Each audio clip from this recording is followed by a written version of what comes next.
Imaginez découvrir que toute votre vie a été construite sur des secrets et des mensonges. Vous pensez connaître votre famille, comprendre votre passé, mais soudainement, tout s'effondre. Maintenant, mettez-vous à ma place. Vous recevez un appel inattendu qui révèle une vérité que vous n'auriez jamais imaginée. Une vérité qui pourrait changer tout ce que vous pensiez savoir sur qui vous êtes et d'où vous venez. Au fur et à mesure que les pièces du puzzle commencent à s'emboîter, vous réalisez qu'il y a plus de questions que de réponses. Et alors, le dilemme surgit. Jusqu'où seriez-vous prêt à aller pour découvrir la vérité sur votre propre histoire? Préparez-vous à un voyage plein d'émotions, de révélations inattendues et de choix difficiles. Parce que parfois, le passé ne reste pas là où il devrait être et nous oblige à l'affronter d'une manière que nous n'aurions jamais imaginée. Et cette histoire, mon histoire, parle de cela. Je m'appelle Doen et j'ai été la première fille de ma mère. Elle m'a eue alors qu'elle était encore en train de mettre de l'ordre dans sa vie. Elle s'est mariée jeune, juste après le lycée, avec mon père, Matteo. Ils étaient plus concentrés sur l'amour que sur l'argent, ce qui n'a pas bien fonctionné pendant longtemps. J'étais encore un enfant quand elle a rencontré Sven, un type avec beaucoup d'argent et une voiture de luxe. Elle est partie. Mon père m'a emmené avec elle et n'a jamais regardé en arrière, sauf pour encaisser les chèques de la pension alimentaire. Au début, Sven semblait gentil. Il m'apportait des friandises et me laissait jouer dans son grand bureau rempli d'objets brillants. Mais ma mère a changé en sa présence. Elle me regardait toujours comme si je lui rappelais une vie qu'elle voulait oublier. Un soir, je les ai entendus parler dans la cuisine pendant que je devais regarder la télévision. Elle ressemble trop à Matteo, a dit ma mère brusquement. Toujours à poser des questions, toujours à me regarder comme il le faisait. À ce moment-là, je n'ai pas compris ce qu'elle voulait dire, mais ça m'a fait mal de l'entendre parler de moi comme si j'étais un problème. Je voulais mon vrai père. Bien sûr, il vivait dans un petit appartement de l'autre côté de la ville, mais chaque moment avec lui était amusant, même si nous ne faisions que jouer dans le parc ou manger une pizza bon marché. Les mots de ma mère cette nuit-là sont restés gravés en moi, et avec le temps, elle est devenue plus critique. « Tu ne sais rien faire correctement », me disait-elle chaque fois que j'essayais d'aider à la maison ou que je faisais mes devoirs dans le salon. Mon père, en revanche, était différent. « Tu fais ça très bien, Amélie », me disait-il chaque fois que je lui montrais mes notes ou un dessin de l'école. Ne laisse personne te dire le contraire. La vie de ma mère chez Sven est devenue plus stressante. Quand j'ai commencé à aller à l'école, ma mère parlait toujours des apparences, de la façon dont je devais porter les bons vêtements et sortir avec les bons garçons. Pourquoi tu ne peux pas t'habiller comme la fille de Karen? Regarde là, disait-elle en me montrant une photo d'une fête à laquelle je n'avais pas été invitée. Un jour, après m'avoir grondé parce que j'avais laissé de la boue dans le couloir, j'ai fini par lui répondre. Au moins, papa ne crie pas pour un peu de saleté. La gifle a été rapide. Sa main m'a piqué la joue avant que je ne m'en rende compte. Je l'ai vu bouger. Ne parle pas ainsi de ton père, a-t-elle sifflé, son visage près du mien et son souffle sentant le café et la colère.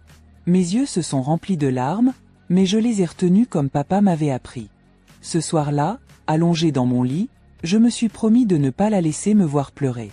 Je ne lui donnerai pas cette satisfaction. Quand maman a annoncé qu'elle était de nouveau enceinte, toute la maison a pris un air différent, comme si quelque chose de grand était sur le point de changer, et pas dans le bon sens. Elle avait cette lueur dont les gens parlent quand ils sont enceintes. Mais il ne semblait jamais briller dans ma direction. Je vais avoir un bébé avec l'homme que j'aime. Ça va être parfait, dit maman un après-midi, en se frottant le ventre, tandis que Sven souriait comme s'il avait gagné un prix. Sven, toujours charmant, ajouta, nous devons rénover la chambre d'amis pour qu'elle soit digne d'une petite princesse. Mon cœur s'est serré. Ils parlaient de ma chambre, mon petit coin dans leur monde. Qu'en est-il de ma chambre? Demandai-je en essayant de garder une voix ferme. Maman me lança un regard, et son sourire devint tendu. Tu peux déménager dans la petite chambre, Amélie. C'est juste, le bébé aura besoin de place. La façon dont elle l'a dit, on aurait dit que c'était déjà décidé, il n'y avait pas de place pour la discussion. Alors j'ai déménagé. J'ai rassemblé mes affaires et je me suis installé dans la plus petite chambre de la maison, à peine plus grande qu'un placard. Le temps a filé et bientôt Nina est née. Tout le monde parlait d'elle. N'est-ce pas le bébé le plus beau que tu aies jamais vu? Disait maman avec enthousiasme à ses amis au téléphone, berçant Nina comme si elle était la chose la plus précieuse du monde.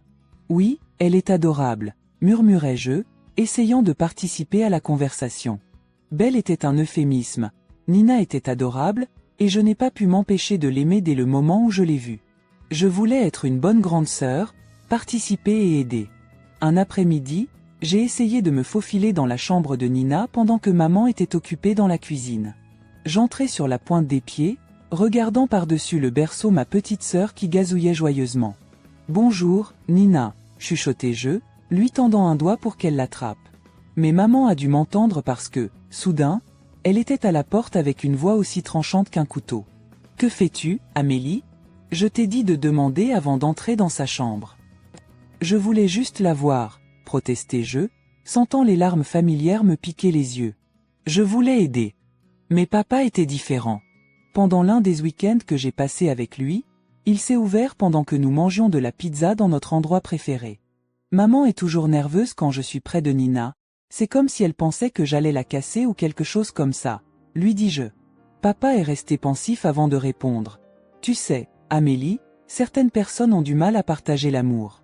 C'est comme si elle pensait qu'il n'y avait qu'un certain nombre d'amour pour tout le monde, mais souviens-toi que tu as un grand cœur. Ne laisse pas le comportement de ta mère te faire penser le contraire. Ces paroles ont aidé un peu, mais de retour chez maman, la distance entre nous continuait de grandir. Même quand j'essayais de partager des histoires sur l'école ou les amis, l'attention de maman était toujours divisée, moitié à m'écouter, moitié à regarder Nina. Un jour, je suis rentré à la maison avec un prix de l'école, la 2e place à la foire des sciences. J'étais très excité, serrant le certificat comme s'il était un billet pour son approbation. « Regarde, maman, j'ai gagné ça !» m'exclamai-je, en le lui tendant alors qu'elle nourrissait Nina. « C'est joli, chérie », dit-elle sans lever les yeux. « Mets-le sur le frigo ou quelque chose. »« Ou quelque chose », me dis-je, sentant les mots vides. J'ai collé le certificat sur le frigo, un peu de travers, et j'ai reculé d'un pas. Pour eux, ce n'était qu'un morceau de papier de plus, un autre jour dans l'ombre de Nina. Quand je suis arrivé au lycée, les choses allaient assez mal à la maison. Entre les épaules froides de maman et l'indifférence de Sven, je me sentais plus comme une invitée que comme une partie de la famille. C'est alors que la bombe est tombée. Maman a décidé qu'il était temps que je vive avec papa de façon permanente. Le jour où elle me l'a dit, nous étions en train de dîner. C'était l'un de ces rares moments où nous n'étions que toutes les deux à table. Sven était en retard au travail et Nina était déjà couchée. « Amélie, nous devons parler de ton avenir », a commencé maman en poussant la nourriture sur son assiette avec sa fourchette. Il n'y avait aucune chaleur dans sa voix, seulement un ton froid et sérieux qui m'a immédiatement rendue nerveuse. « De quoi s'agit-il » ai-je demandé, essayant de paraître désinvolte, mais mon cœur battait la chamade. « Nous avons parlé et nous pensons que le mieux serait que tu déménages chez ton père. Avec l'arrivée du nouveau bébé, les choses ici sont, eh bien, compliquées. » J'ai failli m'étouffer avec l'eau. Déménager chez papa ? Pourquoi ? Je pensais que tout allait bien ici. Maman a soupiré, un son plein d'impatience. Écoute, Amélie, tu n'es plus une enfant. Tu as besoin de ton propre espace, et ici, nous ne pouvons pas te l'offrir. Pas avec la nouvelle situation. C'est étroit et, franchement, la charge financière est plus importante que ce que nous avions prévu. Ainsi, c'est mieux pour tout le monde. J'ai écarté mon assiette, je n'avais plus faim. Et l'école et mes amis. Tu peux aller dans une autre école et te faire de nouveaux amis, m'a-t-elle dit, comme si c'était aussi simple, comme si ma vie pouvait facilement être remplacée. J'avais l'impression de devoir effacer ma vie et tout recommencer, sans problème. Les semaines suivantes furent floues tandis que j'emballais mes affaires, tout mon monde se rétrécissant dans des cartons. Livres, vêtements et les rares souvenirs qui signifiaient quelque chose pour moi. Sven a à peine dit au revoir et Nina, trop jeune pour comprendre, m'a fait un câlin confus. Le jour du déménagement a été difficile. Papa vivait dans un petit appartement de l'autre côté de la ville. C'était propre, mais encombré de souvenirs d'une vie en pause depuis que maman l'avait quitté. Il était là, m'attendant les bras ouverts et un sourire inquiet quand je suis arrivé. L'appartement ne ressemblait en rien à la maison où j'avais grandi. Ma nouvelle chambre était 2 fois plus petite que l'ancienne, avec des murs qui avaient besoin d'être repeints et une fenêtre donnant sur un mur de briques. Mais c'était calme et papa faisait tout son possible pour que je me sente chez moi. Le premier jour dans la nouvelle école a été difficile. En marchant dans les couloirs bondés, Je pouvais sentir les regards et entendre les murmures. C'est la nouvelle fille, disait-il, comme si j'étais une rareté. En classe, je me renfermais sur moi-même, griffonnant dans mon cahier et essayant de bloquer les murmures. Quand la cloche a sonné, j'ai été la première à sortir. Comme je ne voulais pas rester à la maison, papa a remarqué mon humeur. « Comment se sont passés les cours ?» a-t-il demandé, essayant de garder un ton léger. « Bien, ai-je menti ? J'ai enlevé mon manteau et laissé mon sac à dos près de la porte. Si les choses deviennent difficiles, dis-le-moi, d'accord ? On est ensemble dans cette histoire. Tu n'es pas seule, Amélie. » Ces mots signifiaient beaucoup, mais la solitude que je ressentais était profonde et déchirante. Il ne s'agissait pas seulement de manquer mes vieux amis ou la grande maison. Je me sentais comme si on ne voulait pas de moi, comme si on m'avait jeté parce que j'étais un fardeau trop lourd. M'adapter à la vie chez papa n'a pas été facile, mais j'ai vite compris que si je ne me ressaisissais pas, les choses empireraient. Un matin, je me suis levé, j'ai regardé ma petite chambre et j'ai décidé qu'il était temps de prendre ma vie en main.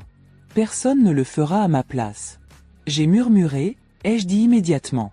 Papa leva les yeux de son café et dit « Ces derniers temps, tu sembles plus déterminée, Amélie. À quoi penses-tu » J'ai remué les céréales, pensant à la façon de l'exprimer avec des mots. Je veux faire quelque chose pour moi-même, papa. Je ne veux pas rester coincé, tu sais. Il a hoché la tête, avec une expression sérieuse sur le visage. Je comprends, ma fille. Quel est le plan ? Cette bourse, la grande, pour les meilleurs étudiants. Je vais l'obtenir, déclarai-je, plus pour me convaincre moi-même que lui.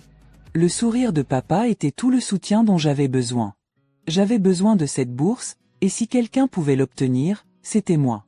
Papa m'a dit, « Dis-moi ce dont tu as besoin de moi. » L'école était dure, avec de longues heures passées à me mettre à niveau et des après-midi encore plus longs enterrés dans les livres. Mes professeurs ont remarqué le changement. Même les plus durs semblaient respecter tous les efforts que je déployais. Monsieur Jérémy, mon professeur de mathématiques, m'a arrêté un jour après les cours. « Amélie, ton travail s'est beaucoup amélioré. Qu'est-ce qui t'a motivé ?» m'a-t-il demandé. « J'ai besoin de cette bourse, ai-je répondu sans détour, ramassant mes affaires. J'ai des projets, et rester coincé ici pour toujours n'en fait pas partie. » Monsieur Jérémy m'a étudié un moment puis a hoché la tête lentement. « Eh bien, continue comme ça et fais-moi savoir si tu as besoin de plus d'aide. Je suis là. » Ce n'était pas facile de se faire des amis, mais j'ai réussi à trouver quelques personnes à qui ça ne dérangeait pas que je me concentre sur mes objectifs. Pendant le déjeuner, je m'asseyais avec Linda et Peter, deux personnes qui n'étaient pas vraiment populaires, mais qui savaient rire. « Amélie, maintenant tu es comme une ninja de la bibliothèque, non ?» plaisanta Peter un jour, me donnant un coup de coude alors que nous nous asseyions avec nos plateaux.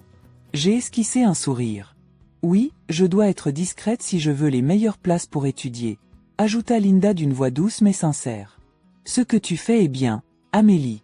La plupart ne s'en donneraient pas la peine. » Les jours sont devenus des mois et la pression augmentait à mesure que les dates limites d'inscription approchaient. Papa était mon rocher, il était toujours là avec un repas chaud et m'écoutait quand le stress devenait trop fort. Le jour où j'ai reçu la lettre de la bourse, mes mains tremblaient en l'ouvrant. Papa était là, retenant son souffle. J'ai parcouru les mots avec le cœur battant puis j'ai crié si fort que les voisins m'ont probablement entendu. « Je l'ai eu, papa, je l'ai eu. » J'ai sauté avec la lettre flottant dans ma main comme un drapeau de victoire. Papa m'a serré dans ses bras, riant et applaudissant avec moi. Je le savais, je savais que tu pouvais le faire. Quelques mois plus tard, quand j'ai fait mes valises, je me sentais prête. L'avenir était prometteur, et pour la première fois, j'ai senti qu'il m'appartenait vraiment. Je partais, mais j'emportais avec moi toutes ces leçons, tout cet amour et cette sagesse durement gagnée. Après avoir obtenu mon diplôme avec mention et établi une carrière solide, j'ai enfin eu l'impression de marcher sur un terrain stable. J'avais 25 ans, je réussissais bien dans mon travail et je venais de commencer à sortir avec un gars formidable du travail nommé Félix, qui n'avait fait que me soutenir. Puis, soudainement, ma mère m'a appelé. Nous n'avions pas beaucoup parlé depuis que j'avais déménagé, mais tout d'un coup elle me demandait. Non, plutôt elle me disait quelque chose. « Amélie, ta sœur Nina va aller à l'université dans ta ville. Nous avons payé ses frais de scolarité et nous pensons que le mieux serait qu'elle reste chez toi, » a dit maman, laissant clairement entendre que ce n'était pas seulement une suggestion. J'ai hésité, les souvenirs de notre relation tendus tourbillonnant dans ma tête. Mais je voulais croire que cette fois, les choses pouvaient être différentes. Daggered Mamanjadarai Nina. Ce serait bien de renouer le contact, dis-je, essayant de dissimuler mes doutes. Nina a emménagé 2 semaines plus tard et il est apparu immédiatement que nous étions très différentes. Elle était aussi éblouissante que toujours, complètement centrée sur son apparence et menant un style de vie hautement sophistiqué. Elle est arrivée avec une valise pleine d'attentes et une personnalité qui s'attendait à ce qu'elle soit satisfaite. Peux-tu t'assurer que nous avons du lait d'amande et du chou frisé ? Je suis un régime spécial, a déclaré Nina nonchalamment le premier soir en se regardant dans le miroir. Bien sûr, je les ajouterai à la liste des courses, lui ai-je répondu, essayant de rester conciliante. Mais vivre avec Nina s'est avéré être plus difficile que prévu. Elle sortait faire la fête comme s'il n'y avait pas de lendemain et rentrait souvent à la maison à l'aube, son rire insouciant résonnant dans tout l'appartement, tandis que je restais éveillée, inquiète pour le travail, les réunions et les présentations. Un après-midi, Félix est venu à la maison pendant que Nina se préparait pour une autre soirée. J'ai remarqué qu'elle lui souriait avec trop de douceur et pendant trop longtemps. Lorsqu'il est parti, Félix a parlé. « Amélie, je pense que Nina a mal compris mes intentions. Elle a été, enfin, coquette. » J'ai ressenti une vague de colère et de honte. « Merci de me l'avoir dit, Félix. Je vais lui parler. » Quand j'ai confronté Nina, elle a ri. « Allons, Amélie. Je suis juste gentille. Et puis, comment pourrais-je empêcher qu'il m'aime ? C'est mon fiancé, Nina. Tu dois le respecter, répondis-je d'une voix ferme. Son rire est devenu froid. Amélie, j'ai l'habitude d'obtenir ce que je veux. Ça a toujours été le cas. C'était la goutte de trop. Je ne pouvais pas vivre comme ça, en ayant l'impression de devoir protéger ma vie de ma propre sœur. Tu dois trouver un autre endroit où vivre, Nina. Ça ne fonctionne pas, lui dis-je, laissant clairement entendre que j'étais sérieuse. Je lui ai dit que ma décision était définitive et Nina est partie en claquant la porte. Au bout d'1 heure, mon téléphone a sonné. C'était maman, et sa voix était froide et tranchante. « Tu es une fille très jalouse, Amélie. Tu ne supportes pas de voir ta sœur heureuse, n'est-ce pas ? Je veux juste du respect, maman. C'est tout, répondis-je. Mais c'était comme parler à un mur. Après cela, les choses se sont calmées entre Nina et moi. J'ai appris par les rumeurs qu'elle avait quitté l'université et qu'elle errait dans ses cercles sociaux, enchantée et capricieuse. Quant à moi, je me suis recentrée sur ma vie avec Félix, sur mon travail et sur la reconstruction de mes limites. 3 ans se sont écoulés depuis la dernière fois que j'ai essayé de régler les choses avec ma famille. Les choses allaient bien. J'étais en train de monter en grade au travail et la vie avec Félix était meilleure que jamais. Puis j'ai appris ce qui était arrivé à Nina. Elle avait quitté l'université et s'apprêtait à épouser un homme riche qu'elle avait rencontré. Ressentant un mélange de curiosité et de bienveillance, j'ai pris le téléphone pour appeler chez moi et la féliciter. Maman a répondu avec sa voix froide et distante habituelle. « Maman, j'ai entendu parler du mariage de Nina. Je voulais juste te féliciter, commençai-je, essayant de garder un ton léger. Ne te dérange pas. Nous ne t'attendons pas au mariage. C'est seulement pour les riches et nous n'avons pas besoin de mendiants, cracha-t-elle ses mots coupants. J'ai serré un peu plus le téléphone, ressentant la vieille brûlure du rejet. Vraiment, maman, tu vas vraiment être comme ça. Que t'attendais-tu, Amélie ? Tu as toujours été la difficile. Ne t'approche pas, dit-elle avant de raccrocher. Je suis restée là, debout, avec l'éponge à la main et la tonalité de fin d'appel résonnant dans mes oreilles. La douleur était réelle, mais je n'allais pas laisser cela me ruiner. Plus tard, j'ai appris qu'il n'avait pas lésiné sur les dépenses pour le mariage de Nina et qu'il avait engagé des artistes et des acteurs populaires pour que ce soit un événement grandiose. Le temps a passé et la vie ne s'est pas arrêtée pour moi non plus. Félix m'a demandé en mariage, et tout d'un coup, je me suis retrouvée à planifier mon propre mariage. Rien d'extravagant, mais plein d'amour et de sincérité. J'ai appelé papa pour lui annoncer la nouvelle. Il était ravi. Amélie, c'est merveilleux. Bien sûr que je serai là, je ne manquerai ça pour rien au monde, a-t-il dit avec une voix débordante de bonheur. Encouragé par la réaction de mon père, j'ai fait une dernière tentative pour réduire la distance avec ma mère. J'ai composé son numéro et mon cœur s'est accéléré pendant que j'attendais qu'elle décroche. « Maman, je vais me marier. Je veux que tu viennes, » lui dis-je en retenant mon souffle. Sa réponse a été aussi froide que la brise hivernale. « Non, Amélie, je ne suis pas intéressée à assister à une modeste réunion de perdants. Ne compte pas sur moi. » J'ai avalé difficilement, luttant contre la douleur. « D'accord, maman. Prends soin de toi, » dis-je et j'ai raccroché, sachant que ce serait probablement la dernière fois que je l'inviterais dans ma vie. Le jour de notre mariage était simple mais magnifique. Papa m'a accompagné jusqu'à l'hôtel et sa présence m'a réconforté. La salle était pleine de sourires sincères et de félicitations honnêtes, un contraste marqué avec la grandeur et la froideur du spectacle du mariage de Nina. Notre réception modeste était pleine de rires, de danse et d'histoires. Félix et moi avons partagé des moments avec des amis et de la famille qui nous aimaient pour ce que nous étions, pas pour l'argent ou le statut. La vie allait bien et Félix et moi étions ravis d'attendre notre premier enfant. Puis, un après-midi comme les autres, le téléphone a sonné et la voix à l'autre bout de la ligne a bouleversé ma journée. C'était maman, et elle n'appelait pas pour me féliciter. « Amélie, tu dois nous accueillir. Nous sommes désespérés », a-t-elle lâché sans même saluer. « Maman, que se passe-t-il » demandai-je, bien qu'une partie de moi ne veuille pas le savoir. Tout a mal tourné. L'entreprise de Sven a échoué, nous avons hypothéqué la maison pour le mariage de Nina et maintenant tout a disparu. Et le mariage de ta sœur est terminé, son mari l'a mise dehors et lui réclame de l'argent pour l'avoir trompée, m'a-t-elle expliqué précipitamment d'une voix paniquée. J'ai pris une profonde inspiration, essayant de traiter le flot d'informations. D'accord, plus doucement. Qu'est-ce que tu me demandes exactement ? Nous avons besoin d'un endroit où rester. Nous allions tous venir chez toi, a-t-elle affirmé naturellement, comme si c'était la solution la plus évidente. La demande, ou plutôt l'exigence, m'a frappé de plein fouet. Non, maman. Tu ne peux pas simplement décider de t'installer chez nous. Ça ne fonctionne pas comme ça. Amélie, tu nous le dois, après tout ce que nous avons fait pour toi, me répliqua-t-elle d'une voix aiguë et autoritaire. Cela m'a touché au vif. Oh, toi, maman, te souviens-tu de comment tu étais quand j'avais le plus besoin de toi ? Tu m'as chassé, tu as tout préféré à moi, et maintenant tu attends que je t'ouvre les portes. Elle a haussé le ton. Tu es égoïste, Amélie. Où est ton esprit de famille ? Je suis ta mère. Et tu ne m'as jamais laissé l'oublier, mais être mère ne signifie pas ce que tu crois. Il ne s'agit pas de dette et d'exigence, lui ai-je répondu fermement. Sa fureur était palpable, même à travers le téléphone. Tu le regretteras, Amélie. Je pourrais même te traîner devant les tribunaux pour obtenir ce que je mérite.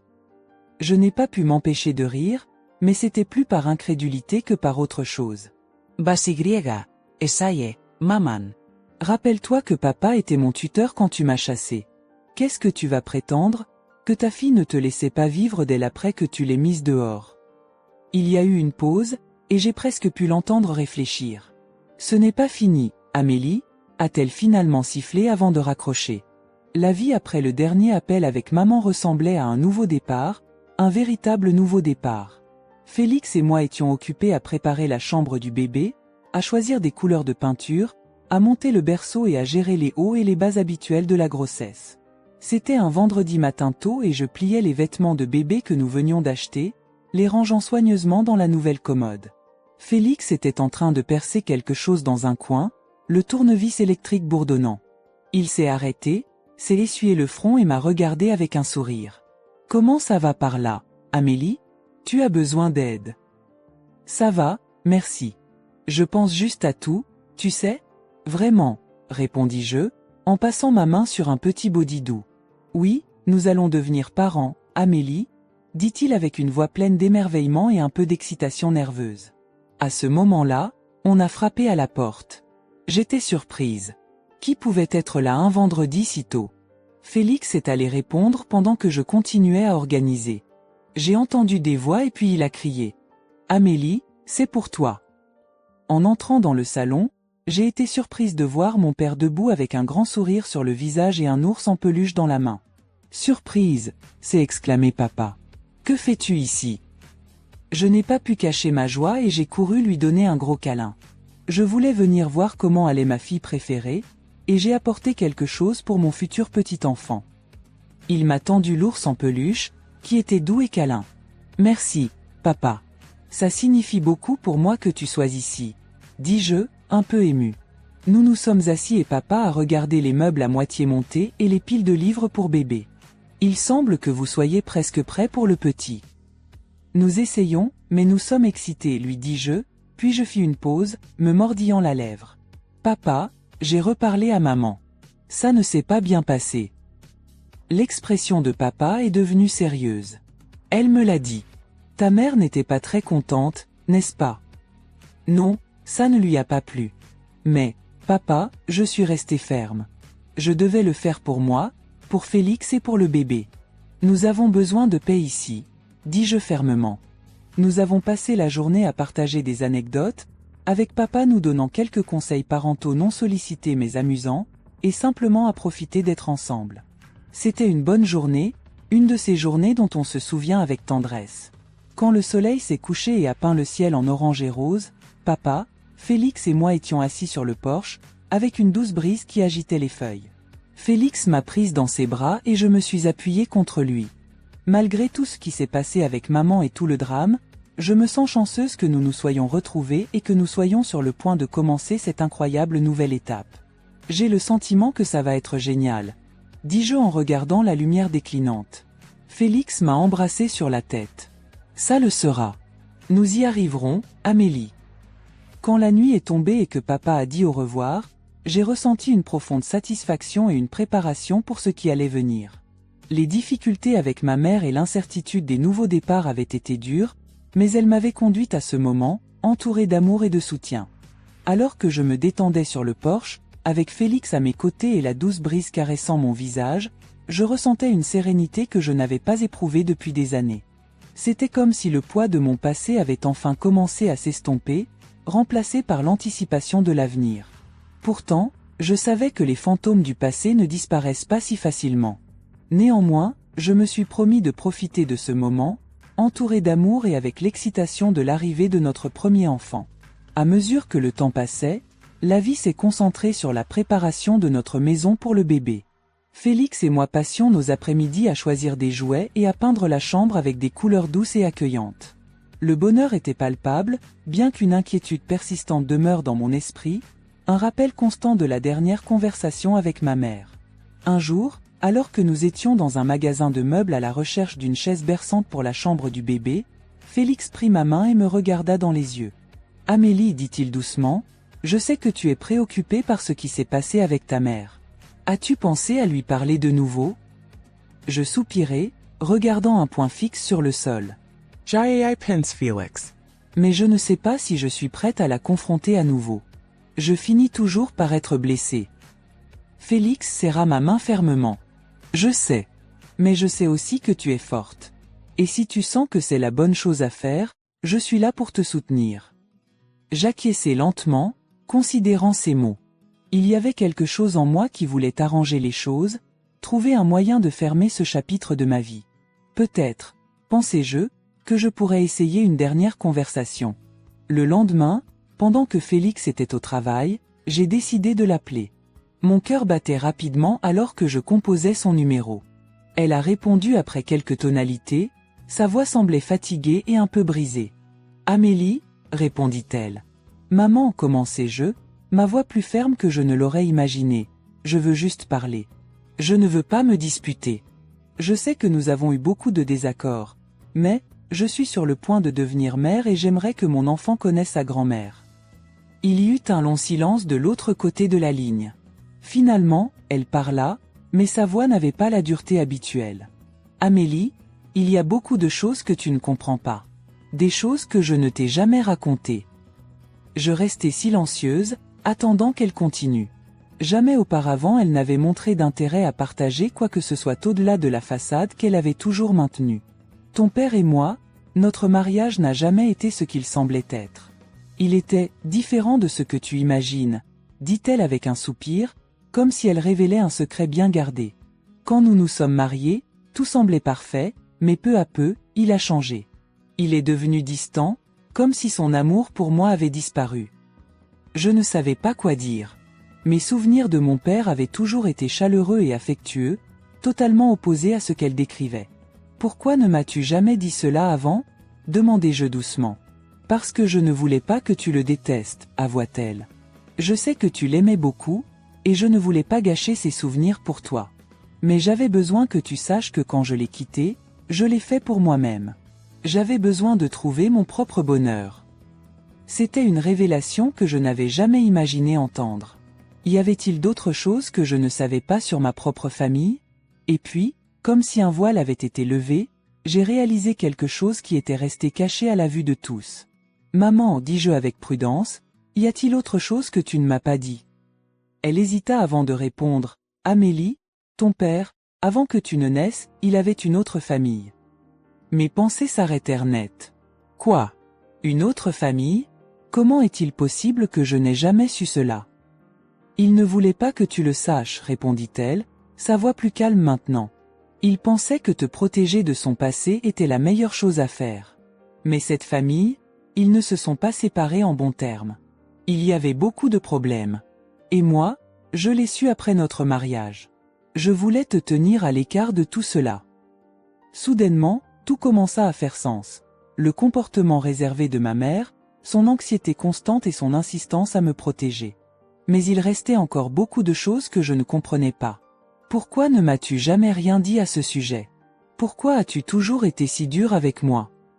Je suis tellement désolée de t'avoir blessée, Amélie. J'ai vraiment cru que je faisais ce qu'il y avait de mieux pour toi, que je te protégeais de toute la douleur que j'ai moi-même ressentie. Avoua-t-elle avec une voix qui semblait porter le poids des années de secrets et de ressentiment. Je me suis trompée. J'ai commis beaucoup d'erreurs. Il me fallut un moment pour assimiler tout ce que je venais d'entendre. Je n'aurais jamais imaginé que ma famille ait un passé aussi compliqué. Mais en même temps, quelque chose dans sa voix me fit sentir qu'elle était enfin honnête avec moi. « Merci de me l'avoir dit, maman, dis-je, avec plus de douceur que je n'en ressentais. Je te remercie de m'avoir dit la vérité. J'espère que nous pourrons repartir à zéro, dit-elle, sa voix pleine d'un espoir fragile.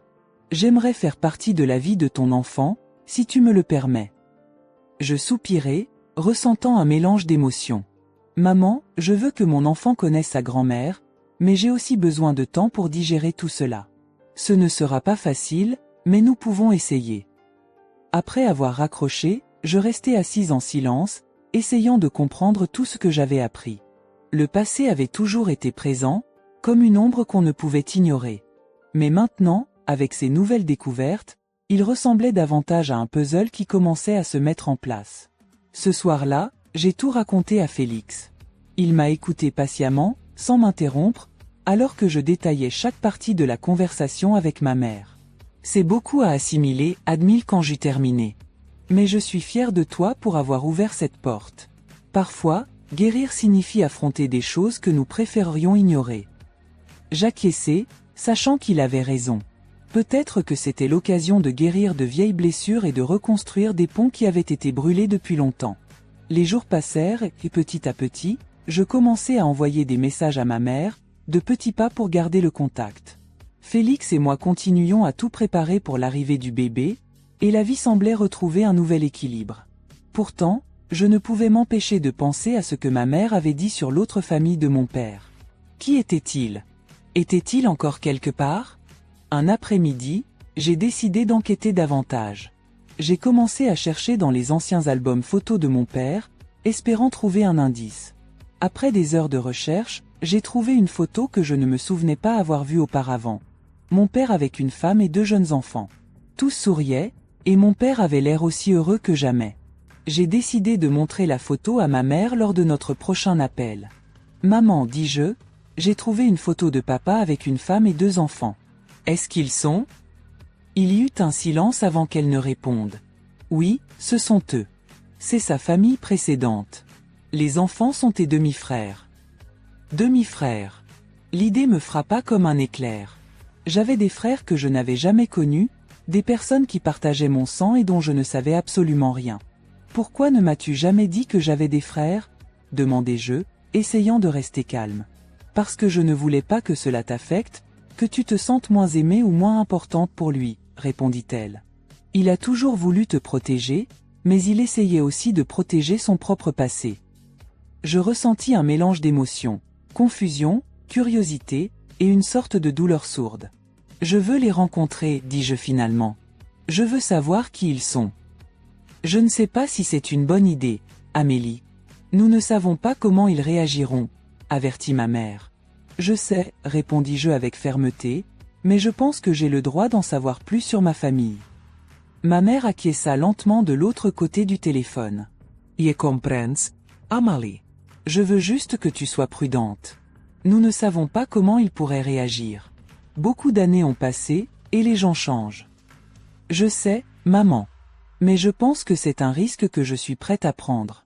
Je veux connaître cette partie de ma vie qui m'a été cachée pendant si longtemps. Il fallut quelques jours avant que je me sente prête à franchir l'étape suivante. J'ai demandé à ma mère le nom complet de mon père et de la femme sur la photo, espérant que je pourrais trouver quelque chose. Après quelques recherches en ligne et quelques appels, j'ai finalement trouvé une adresse qui semblait être la leur. J'étais nerveuse en écrivant une lettre, expliquant qui j'étais et pourquoi je voulais les rencontrer. J'ai essayé d'être aussi honnête et directe que possible, sans paraître envahissante. Quand j'ai terminé, j'ai demandé à Félix de la lire. Je pense qu'elle est parfaite, dit Félix après l'avoir lue. Elle est sincère et respectueuse. Si quelqu'un recevait ça, il pourrait sentir l'honnêteté avec laquelle tu as écrit. Avec son soutien, je l'ai envoyé. Et ensuite, il ne me restait plus qu'à attendre. Les semaines passèrent lentement. Chaque jour, je vérifiais la boîte aux lettres, espérant une réponse. Enfin, un jour, une lettre est arrivée. Mes mains tremblaient alors que je l'ouvrais. En lisant les premières lignes, j'ai senti mon cœur s'arrêter. Cher Amélie. Merci de nous avoir contactés. Votre lettre a été une surprise, mais elle nous a également remplis de curiosité. Nous avons toujours su que notre père avait une autre famille, mais nous n'aurions jamais imaginé entendre parler de l'un de ses enfants un jour. Nous serions ravis de vous rencontrer. Nous savons que cela peut être compliqué, mais nous pensons que c'est quelque chose que nous devons faire pour nous tous. Veuillez nous dire quand et où vous aimeriez vous rencontrer. Nous espérons pouvoir construire une relation à partir de cela. Avec affection, Léna et Victor. Des larmes remplissaient mes yeux. J'avais 2 demi-frères, Léna et Victor, et ils étaient prêts à me rencontrer. Mon esprit était rempli de possibilités et d'incertitudes. Comment serait-il? Comment nous sentirions-nous en nous voyant pour la première fois? J'ai montré la lettre à Félix, et il m'a serré fort dans ses bras. C'est un grand pas, Amélie. Je suis avec toi, quoi qu'il arrive. Nous avons décidé d'organiser la rencontre dans un parc tranquille, où nous pourrions parler sans précipitation. Le jour venu, mes nerfs étaient à vif. Felix aimait accompagner mes tenants. En arrivant au parc, j'ai vu une femme et un homme qui semblaient me chercher. Ils tenaient dans leurs mains une copie de la lettre que je leur avais envoyée. En les voyant, j'ai su que c'était eux. Nous nous sommes approchés lentement, et mon cœur battait fort. Léna et Victor, demandai-je, avec une voix légèrement tremblante. La femme hocha la tête, avec un sourire chaleureux. Oui, et vous devez être Amélie. Oui, c'est moi, répondis-je, essayant de ne pas trop montrer mes émotions. Nous nous sommes regardés quelques instants en silence, comme si nous essayions de nous reconnaître dans les visages des uns et des autres. Finalement, Victor parla. C'est étrange, n'est-ce pas, de sentir que nous sommes de la famille, mais de ne pas nous connaître du tout. J'acquiesçai. Oui, c'est étrange, mais je suis heureuse d'être ici. Il y a tant de choses que je veux savoir. Nous nous sommes assis à une table de pique-nique proche et avons commencé à parler. Léna et Victor ont partagé des histoires de leur enfance, de la façon dont ils se souvenaient de notre père. Leurs souvenirs étaient différents des miens, peignant une image d'un homme divisé entre 2 vies, essayant d'être un bon père, mais échouant à bien des égards. Ce n'était pas facile pour nous, admit Léna, avec tristesse dans la voix. Nous avons toujours su qu'il y avait autre chose, quelque chose qu'il ne nous disait jamais. Et quand nous avons finalement appris ton existence, nous avons ressenti beaucoup d'émotions. Curiosité, ressentiment, même soulagement. Je suis désolé, dis-je, me sentant coupable d'être la cause de leur douleur, même si je savais que ce n'était pas ma faute. Je ne savais rien de vous jusqu'à récemment. Si j'avais su, j'aurais essayé de me connecter plus tôt. Victor serait gentiment. Ce n'est pas ta faute, Amélie. Je pense que nous avons tous été victimes des décisions des adultes. Mais nous sommes ici maintenant, et c'est ce qui compte. À mesure que nous parlions, les barrières ont commencé à s'effondrer. Nous avons découvert que nous avions plus en commun que nous ne l'avions imaginé, des petits gestes au goût similaire. Léna a même mentionné qu'elle attendait aussi un bébé, ce qui signifiait que nos enfants pourraient grandir en sachant qu'il était cousin. C'est curieux, réfléchit Léna, de penser que nos enfants sauront quelque chose que nous n'avons pas eu la chance de savoir pendant si longtemps. Ils grandiront en sachant qu'ils ont une famille plus grande qu'ils ne l'imaginent. Nous avons passé des heures à parler, à partager des histoires, des souvenirs et des rêves. Pour la première fois depuis longtemps, j'ai senti que je découvrais une partie de moi qui avait toujours été cachée. Mon passé n'était pas seulement ce dont je me souvenais, mais aussi ce que je n'avais jamais su. Enfin, quand le soleil a commencé à se coucher, Léna et Victor ont pris congé, promettant de rester en contact. Ce n'est que le début, dit Victor, me donnant un câlin. Il y a encore beaucoup à découvrir et beaucoup plus de moments à partager. Alors que je les regardais s'éloigner, j'ai ressenti une paix que je n'avais jamais expérimentée auparavant. J'avais trouvé une partie de ma famille que je n'avais jamais su exister, et bien qu'il y ait beaucoup à assimiler, j'étais reconnaissante pour cette nouvelle opportunité de construire quelque chose de positif. En rentrant à la maison, Félix et moi nous sommes assis dans le salon, réfléchissant à ce qui s'était passé. « Je suis tellement fière de toi, Amélie », dit-il en me tenant la main. « Je sais que cela n'a pas été facile, mais regarde combien tu as grandi. Tu as affronté tes peurs et tu as ouvert une porte qui était fermée depuis si longtemps. » Je souris, ressentant une chaleur dans mon cœur. Oui, cela a été un long voyage, mais je sens que je suis enfin sur la bonne voie. Juste au moment où nous commencions à nous détendre, le téléphone a sonné. J'ai regardé l'écran et vu le nom de ma mère. Mon cœur s'accéléra. « C'est maman », dis-je en le regardant. « Que dois-je faire ?»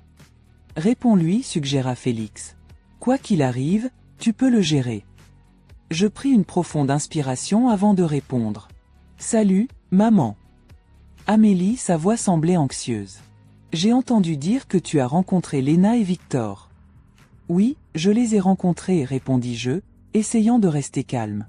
C'était une bonne rencontre. Il y eut une pause avant qu'elle ne parle de nouveau. Je suis heureuse de l'apprendre. J'ai beaucoup réfléchi à ce que tu as dit, à propos de la famille et des erreurs du passé. Je veux m'excuser, pour tout. Je n'ai pas été la meilleure mère, et je sais que j'ai commis beaucoup d'erreurs. Mais je veux essayer à nouveau, si tu me le permets. Je sentis un nœud dans ma gorge. C'était l'excuse que j'avais attendue toute ma vie. Maman, merci de dire cela. Je veux aussi essayer. Ce ne sera pas facile, mais je pense que nous pouvons y arriver. Oui, nous pouvons, répondit-elle, avec un soupir de soulagement. Merci, Amélie. Je raccrochai le téléphone et m'adossai au canapé, lâchant un profond soupir. Je regardai Félix et souris. Je crois que nous avançons enfin. Félix me prit dans ses bras, m'embrassant sur le front. Tu construis quelque chose de beau, Amélie. Je suis très fière de toi. Et ainsi, avec de nouveaux débuts à l'horizon, je savais que le passé ferait toujours partie de mon histoire, mais ne définirait pas mon avenir. J'étais prête à affronter tout ce qui viendrait, avec amour, soutien et la certitude qu'à la fin, tout irait bien. Alors que ce voyage touche à sa fin, je veux que vous preniez un moment pour réfléchir à tout ce que nous avons traversé ensemble tout au long de cette histoire. Nous avons vu à quel point une famille peut être complexe, comment les secrets peuvent diviser, et comment l'amour peut être à la fois la chose la plus forte et la plus fragile qui soit. Mais, par-dessus tout, nous avons appris que la vérité, aussi douloureuse soit-elle, est toujours la meilleure voie à suivre. Tout au long de l'histoire d'Amélie, nous avons appris la résilience, le courage et l'importance de faire face à nos peurs. Elle nous a montré que, même face à de grands défis et à des découvertes qui bouleversent notre vision du monde, il est possible de trouver un nouveau départ. Amélie a dû affronter des vérités qui lui avaient été cachées pendant des années, gérer des relations brisées, et pourtant, elle a trouvé la force d'aller de l'avant et de chercher la paix. Mais qu'est-ce que cette histoire nous enseigne vraiment? Quelles leçons pouvons-nous tirer pour nos propres vies? Premièrement, nous avons appris qu'il est essentiel de confronter notre passé pour vivre pleinement le présent. Nous ne pouvons pas laisser les secrets et les erreurs des autres définir qui nous sommes. Deuxièmement, nous avons vu que le pardon est un chemin puissant, mais qu'il ne se concrétise pas du jour au lendemain. C'est un processus qui demande du temps, de la patience, et surtout, de l'amour. Et, en parlant d'amour, cette histoire nous rappelle également l'importance d'aimer sans condition. L'amour n'est pas seulement un sentiment, mais un choix que nous faisons chaque jour. Il est la base de toutes les relations saines et la clé pour surmonter toute adversité. Je veux vous inviter, vous qui nous avez suivis jusqu'ici, à réfléchir à ces leçons dans votre propre vie. Y a-t-il quelque chose de votre passé que vous devez affronter? Peut-être une relation qui doit être restaurée ou un pardon que vous devez offrir. Si cette histoire a touché votre cœur d'une manière ou d'une autre, n'hésitez pas à agir. Chaque pas que nous faisons vers la vérité et l'amour nous rapproche d'une vie plus pleine et plus heureuse. Et si vous avez aimé cette histoire et que vous souhaitez continuer à explorer plus de thèmes comme celui-ci, n'oubliez pas de liker cette vidéo et de vous abonner à la chaîne Histoire de la vie.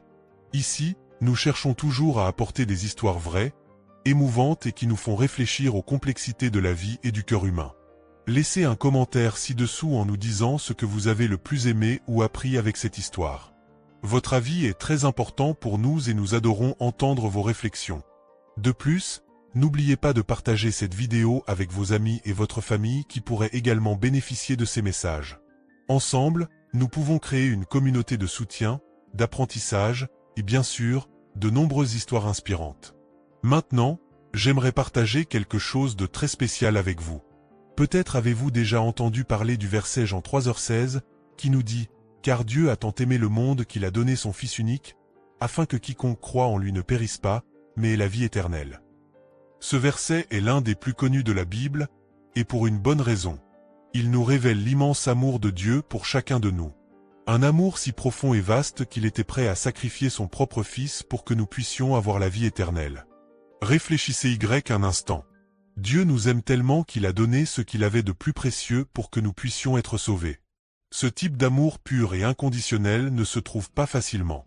Dieu nous aime dans notre condition, même lorsque nous échouons, lorsque nous nous sentons perdus ou indignes. Il nous aime d'un amour sans limite. Et cet amour est une offre gratuite, disponible pour tous ceux qui souhaitent l'accepter. Peu importe ce que vous avez fait ou qui vous pensez être, l'amour de Dieu est pour vous. Il vous voit, vous connaît, et pourtant choisit de vous aimer. Si ce message a touché votre cœur aujourd'hui, je vous invite à faire un pas de foi. Acceptez le Seigneur Jésus-Christ comme votre unique et suffisant Sauveur. Il n'est pas nécessaire de compliquer les choses, il suffit d'ouvrir votre cœur et de le laisser entrer. Laissez cet amour immense et transformateur de Dieu remplir votre vie. Lorsque vous acceptez Jésus, vous ne recevez pas seulement la promesse de la vie éternelle, mais aussi une nouvelle vie ici sur terre, une vie pleine de but, de paix et de joie qui dépasse toute compréhension. Si vous souhaitez faire cela maintenant, je vous invite à faire une simple prière avec moi. Vous pouvez la répéter dans votre cœur. Seigneur Jésus, je reconnais que je suis pécheur et j'ai besoin de toi. Je crois que tu es mort sur la croix pour mes péchés et que tu es ressuscité pour me donner la vie éternelle. Je t'accepte comme mon Seigneur et Sauveur. Viens transformer ma vie avec ton amour. Amen. Si vous avez fait cette prière pour la première fois, félicitations. C'est la décision la plus importante que vous puissiez prendre. Bienvenue dans la famille de Dieu. Faites-le nous savoir dans les commentaires ou envoyez-nous un message. Nous aimerions beaucoup prier pour vous et vous aider dans cette nouvelle marche de foi. Et rappelez-vous, ici sur Histoire de la vie, vous n'êtes jamais seul. Nous sommes tous ensemble dans ce voyage appelé la vie, apprenant et grandissant chaque jour, fortifiés par l'amour infini de Dieu. Merci beaucoup d'avoir regardé jusqu'ici. Que Dieu vous bénisse, vous et toute votre famille. À la prochaine vidéo.